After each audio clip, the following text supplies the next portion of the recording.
Bom, ô, gente, mas só para encerrar São Paulo, cara, eu tô vendo toda semana a gente fica nessa de. Ó, eu já vi umas 3 thumbnails aí de criticando o Crespo, falando o Crespo é fraco, o Crespo não serve. E o que eu falo nisso é o treinador que ele tá em evolução, cara. Será que a gente não tá também sendo muito naquela onda do Brasil, cara? Que a gente tem aquele futebol brasileiro de dar as coisas para ontem. De E, imediatismo? Com é, certeza. Também acho. imediatismo. Com certeza. É aquela coisa, assim, a gente, como meros analistas medíocres e pífios de futebol de toda semana, é óbvio que a gente vai pegar no pé do time que perde e vai falar bem do time que ganha. Então, se a gente fizer uma análise a longo prazo, porra, é óbvio, da mesma forma que eu falo mal do Silvinho, mas também é um treinador com pouquíssima experiência, assim comparado como o Crespo, a gente é muito de imediatista, sim, somos imediatistas. Só que aquela coisa, o Brasil, o futebol brasileiro é uma questão muito de resultado. Se você não tem resultado, como é que você aceita um São Paulo cair pra Série B, um Palmeiras cair pra Série B, um Corinthians cair pra Série B? Você não aceita, o torcedor não aceita, a gente não aceita. Então, precisa de resultado, E né? muitas vezes não é culpa do treinador, né? O time Exato, não é o Não, exato. que. Pedro, eu achei legal esse ponto que você abordou, cara. Desculpa até interromper aí, Feijão. Mas é porque eu acho que aqui, cara, a gente tem uma liga que não tem em nenhum outro lugar do mundo, cara. Eu não tô falando querendo assim, dizer em questão de qualidade. A nossa qualidade técnica não é que nem o de outras épocas, mas Pô, você cata assim, por exemplo, um time que nem o Vasco da Gama. É um time que muito, sei lá, o Vasco, por exemplo, volta pra Série A. Pô, você sabe que, pelo que o Vasco vem fazendo, é muito difícil que o Vasco venha ganhar alguma coisa. Mas Sim. por ser um time grande, um time de tradição, um time que tem torcida, os caras ficam naquela. A gente fala, pô, a gente quer ver o Vasco indo bem no brasileiro, a gente quer. E, sei lá, fica nessa. Você tem muito time aqui que você tem esperança de ganhar alguma coisa. Isso, sei lá, É, muda um pouco o panorama. porque isso vem da conformação do torcedor ficar conformado se o time dele pode ficar entrar numa fase boa e tem bons jogadores pra isso ou não. Eu acho muito difícil o torcedor do Vasco ter esperança que o time dele vai ganhar algum título, a não ser a Série B. Assim, é muito difícil. Porque o cara já tá conformado que o Vasco, desde 2013, 14, vem de temporadas assim muito ruins. Mas o cara que é torcedor do São Paulo, que o cara chora toda noite lembrando dos títulos que o São Paulo ganhou nos anos 2000. O cara, porra, ganhou o Mundial, ganhou o Brasileiro. E hoje ganhou um Paulista e não ganha mais nada.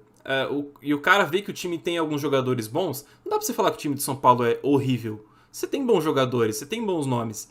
Então o cara vai ter esperança e vai querer o resultado sempre. Da mesma forma o Corinthians agora com as contratações, o Palmeiras com a base que já vem lá desde 2015 e 2016. Então é aquela coisa, o time que tá em alta, que é grande e tudo mais, o pessoal vai querer que ganhe mesmo, título e tudo mais. Não importa se ganhou no passado ou não. O Vasco já é um time que infelizmente tá um pouco. Tá se apequenando, né, eu diria. É. Ah, cara, é triste, mas infelizmente, cara, essa situação aí tá complicada, né? Tá difícil até Então, voltar pra Série A. então, é outro ponto importante que acho que até o Daniel Alves mesmo tocou nessa entrevista. Por isso que eu falo, cara. Ele parece ser um maluco beleza que não fala nada com nada, mano. Eu tinha essa impressão dele, que ele era um maluco Não, beleza, que não não fala é. nada com nada. Temos que Mas, ser, mano, ele é um temos cara que ser, inteligente pra caramba. temos que ser bons pais, bons maridos e bons amantes. É isso. Que fase. Segundo o Daniel Alves, É o segundo que o Daniel Alves. então, mas cara, ele falou um monte de coisa, velho, que faz muito sentido, mano. Porque é o que ele falou, cara. Ele falou assim, e isso é verdade, ninguém tem como negar que ele é um cara muito vencedor, né? E ele falou, cara, para você vencer muito, você tem que perder bastante, né? Sim. Então, quando você perde muito, você começa a entender onde você está errando e onde você está acertando, né? E ele, como um cara que tem muita experiência, ele sabe quando os times estão indo num caminho errado, né? Você tem que ter um processo para você chegar até o momento que está certo, né? Então, cara, aqui no Brasil a gente está acostumado a 10 times grandes, enormes, brigando por título. E sempre a diretoria vai falar assim, não, a gente vai brigar por título. E se não, porque se a diretoria não falar, a torcida começa a pegar, meter o pau. Exato. Né? Não vai A aceitar o cultura nossa processo. é essa, ou ganha ou cai, não tem essa.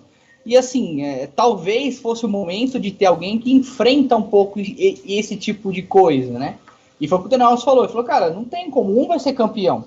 E se tem times como o Atlético Mineiro, o Palmeiras e o Flamengo estão tão à frente dos outros, a chance de outros times ganharem é muito pequena. A chance do São Paulo, a chance do Corinthians, já que o Corinthians melhorou um pouquinho, mas melhorou agora porque contratou um monte de gente do nada, né? Mas até 2, 3 anos para trás não vinha bem.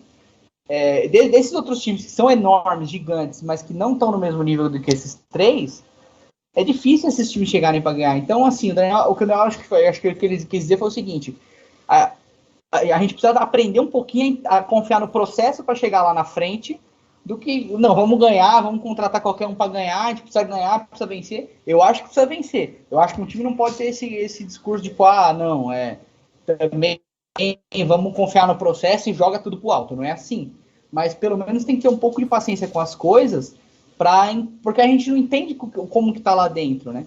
Ver mesmo com o Abel Ferreira. Eu sei que já é o próximo assunto é o Palmeiras, assim, a gente não entrou ainda, mas já levando para frente. Cara, pode ser realmente que ele não faça um trabalho maravilhoso, incrível. Mas ele é um cara que tá um ano aí com um time organizado, trabalhando, profissional e tá colhendo frutos aí. É o que o MB Paloni falou, né?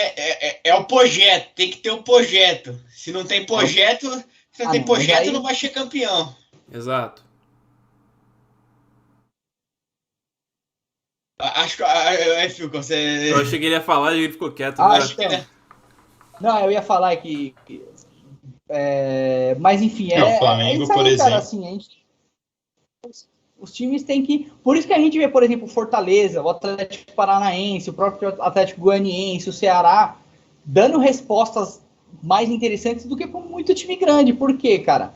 Lá, talvez por não ter tanta pressão, a diretoria tem mais espaço para trabalhar, um dirigente de futebol tem mais espaço para fazer uma gestão mais bem feita, o técnico tem um pouquinho mais de tempo para tentar demonstrar o que quer fazer. E, cara, estão tendo aí resultados melhores do que, por exemplo, o próprio São Paulo, do que o Grêmio, do que o Fluminense, do que o Vasco, do que o Botafogo. São times gigantes, né? Então, do que o Cruzeiro, né? Se fala. Então, velho, é de se pensar isso aí, né? E